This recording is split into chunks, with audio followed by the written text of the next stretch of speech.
আসসালামু আলাইকুম viewers, welcome back to my channel Afroza cooking world. আজকের রেসিপি মোগলাই পরোটা।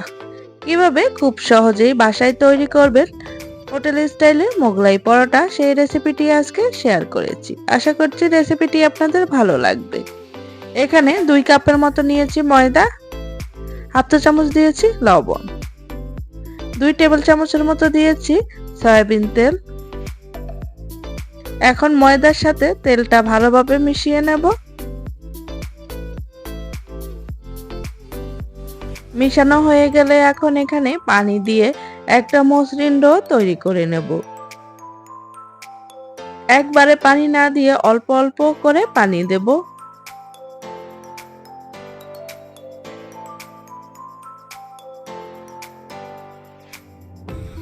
এই যে ডোটা তৈরি হয়ে গেছে। ডোটা ঠিক পরোটার ডোয়ের মতোই মসৃণ হবে। এই যে মোগলাই পরোটার ডোটা রেডি হয়ে গেছে। এখন একটা ভিজা নিংড়ানো কাপড় দিয়ে ঢেকে রাখবো, যাতে করে উপরটা ড্রাই না হয়ে যায়। এইভাবে 10 মিনিটের মতো রাখবো। এখানে আমি মোগলাই পরোটার ভিতরের যেই পুরটা আছে তা রেডি করে নিচ্ছি। এখানে 1 কাপের মতো নিয়েছি পেঁয়াজ কুচি, 2 টেবিল চামচের মতো নিয়েছি ধনেপাতা কুচি, 2-3টার মতো কাঁচামরিচ কুচি করে কেটে নিয়েছি, হাফ চা চামচ দিয়েছি লবণ,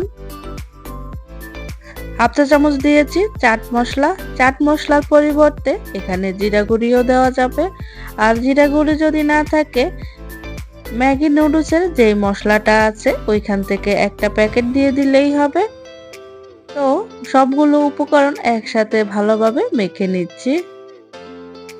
আর এমন ভাবে মাখতে হবে যেন পেঁয়াজ থেকে পানিটা বের না হয়, আর পেঁয়াজটাও যেন সফট হয়ে যায়।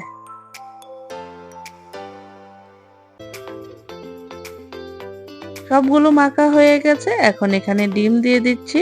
এখানে আমি 2টা ডিম নিয়েছি। ডিম ফ্রিজে থাকলে আধা ঘন্টা আগে বের করে রাখতে হবে, নরমাল করে তারপর ডিমগুলো দিতে হবে। মোগলাই পরোটার ভিতরের যে পুরটা, ওই পুরটাও রেডি হয়ে গেছে।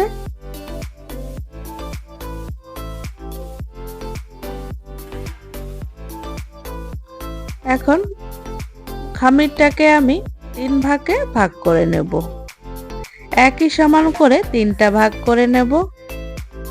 এখান থেকে পরোটার একটা লিচি নিয়ে পরোটা বানিয়ে নেব। এখানে অল্প একটু আটা চিটিয়ে দিয়ে যদি রুটিটা বানানো হয় তাহলে রুটিটা খুব সহজেই বানানো যায়। আর যদি এখানে এমনিতেই আটা ছাড়া বানাতে যান তাহলে পরোটাটা বানাতে অনেক সমস্যা হয়।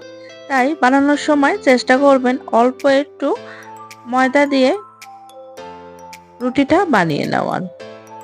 এখানে ময়দা বা আটা যে যেটা হাতের কাছে থাকে তাই দিয়ে বানিয়ে নিতে পারেন।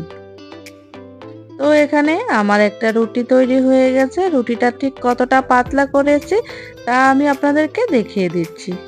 রেগুলার যে রুটি বানাই তার মতোই পাতলা, একটু পাতলা করে বেললেই ভালো হয়, যেহেতু এখানে অনেক ভাঁজ পড়বে, এতে করে ভিতরটা সিদ্ধ হতে চাইবে না। আর এরকম পাতলা করে দিলে উপরটা একদম মচমচে হয়, আর ভিতরে ডিমের যে পুরটা ওইটাও ভালোভাবে সিদ্ধ হয়ে যায়। এখান থেকে ডিমের পুর প্রায় 2.5 টেবিল চামচের মতো দিয়েছি, দিয়ে 4-5টা ছড়িয়ে দিচ্ছি। দেখুন আমি কিভাবে কাজটা করছি, ঠিক একইভাবে করে নিতে হবে। চারপাশে এইভাবে ছড়িয়ে দেওয়ার পরে এক সাইড থেকে ভাঁজ করে নেব।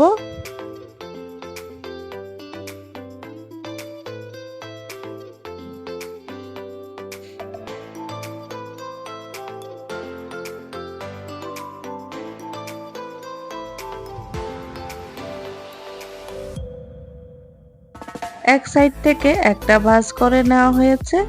এখন অন্য ভাঁজ দেওয়ার আগে একটু চারপাশে ডিমটা লাগিয়ে নিলে আঠার মতো কাজ করবে, আর ভাজার সময় মোগলাই পরোটাটা খুলে আসবে না।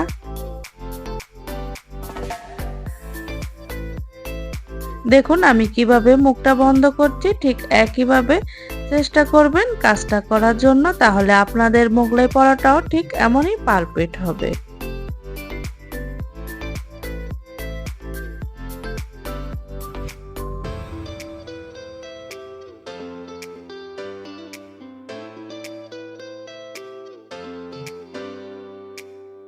দেখুন একটা মোগলাই পরোটা রেডি হয়ে গেছে।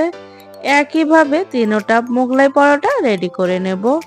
তবে একটা মোগলাই পরোটা বানানোর পরে কিন্তু ভেজে নিতে হবে, এটা কোনোভাবেই রেখে দেওয়া যাবে না, নয়তো ডিমের যে পুরটা আছে ওইখান থেকে ডিমটা বের হয়ে যাওয়ার সম্ভাবনা থাকে।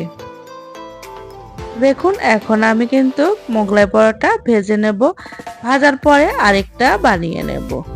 ভাজ পাঁচটা কিন্তু নিচের সাইডে দিতে হবে, নয়তো মোগলাই পরোটাটা খুলে আসতে পারে। তেলটা হালকা গরম হয়েছে, তারপরেই ডিমটা দিয়ে দিয়েছি।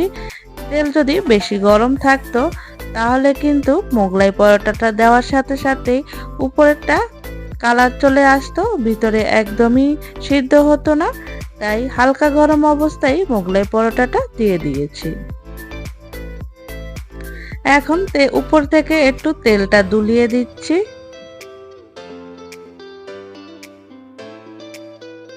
তো নিচের পাট হয়ে গেছে, মোগলাই পরোটাটা একটু উল্টে দিচ্ছি। দেখুন ফুলে একদম টইটুম্বুর হয়ে আছে। এপাশ ওপাশ করে প্রায় 5 থেকে 6 মিনিটের মতো লেগেছে আমার একটা মোগলাই পরোটা তৈরি করতে। এখন অন্য পিঠ উল্টে দেব। এইভাবে উল্টে পাল্টে মোগলাই পরোটাটা ভেজে নিতে হবে। মোগলাই পরোটাটা রেডি হয়ে গেছে, এখন তেল থেকে তুলে নেব।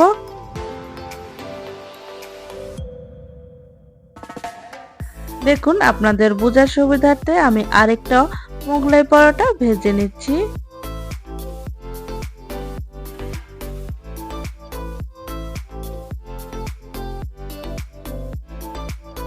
একইভাবে কিন্তু এই মোগলাই পরোটাটাও আমি ভেজে নিয়েছি। এখন তেল থেকে তুলে নেব।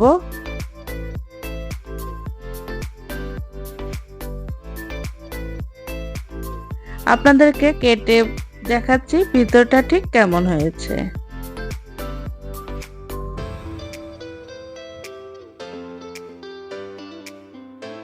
একটা একটা করে মোগলাই পরোটা কেটে নিচ্ছি।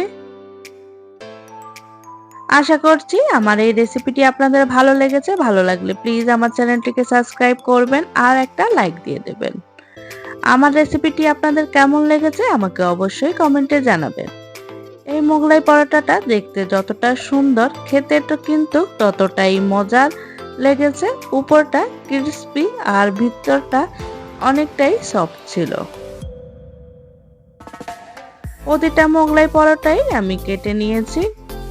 মোগলাই পরোটার ভিতরেটা ঠিক কেমন হয়েছে আমি আপনাদেরকে দেখিয়ে দিচ্ছি। মোগলাই পরোটার ভিতরটা দেখলেন তো কত সুন্দরভাবে সিদ্ধ হয়েছে। আজকের ভিডিওটা এই পর্যন্তই। ভালো থাকবেন সবাই। আল্লাহ হাফেজ।